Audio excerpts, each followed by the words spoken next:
Welcome to the Observer Daily Headlines broadcast. Join us as we share today's top news from Longboat, Sarasota, East County, and Siesta Key. YourObserver.com. Local news that's local news. It's Tuesday, July 3rd. I'm Emily Walsh, here to observe and report for YourObserver.com. The Longboat Key Town Commission has set a millage rate for the upcoming fiscal year. The upcoming rate mirrors this year's rate of 1.8872 mils. However, property owners could still see new taxes due to a north end erosion control project. 1 mil equals $1 for every $1,000 of assessed property valuation. The rate won't be finalized until September following 2 readings and public hearings. For more, pick up a copy of today's Longboat Observer. Cascades and Rio Mar will not experience any video, voice, or data service interruptions. East County residents were concerned when they found out their original provider, Capital Infrastructure, had filed for Chapter 11 bankruptcy protection. The communities were at risk of a temporary service loss if a deal for Hotwire Communications to take over services was not approved by the bankruptcy court.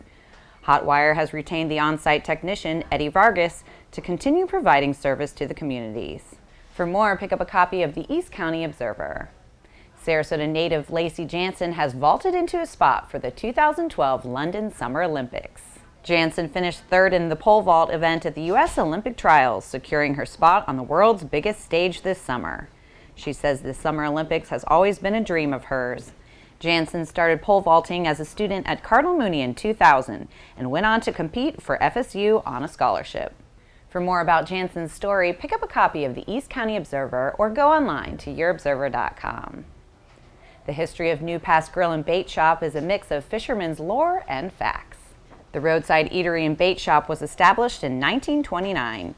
A move down the hill, a new bridge, and 3 owners later, the landmark remains a hot spot for residents or tourists in search of a burger and boaters in need of bait for fishing. The New Pass property was originally owned by the state, but in 1946, Dan and Daisy Bird leased the property and turned it into Dan Bird's Fish Camp. Besides changing a little of the decor, current owners Jim Wallace and his son Don have kept everything the same. The Wallaces plan to open a second grill on St. Armand Circle later this year. Read more in this week's Longboat Observer. This week's Diversions feature is a gender-bending and fender-shredding guitar hero. Jimmy G's look is best described as Patti Smith meets Alice Cooper. He's a well-regarded classic rock guitarist who believes that looking different is a good thing. 57-year-old cross-dressing G, who's recording his first CD, is originally from New York, but he's been a Sarasota resident for more than 30 years. He's a full-time instructor at Guitar Center Studios. For his full story, check out our Diversions section in Longboat, Sarasota Observer, and Pelican Press.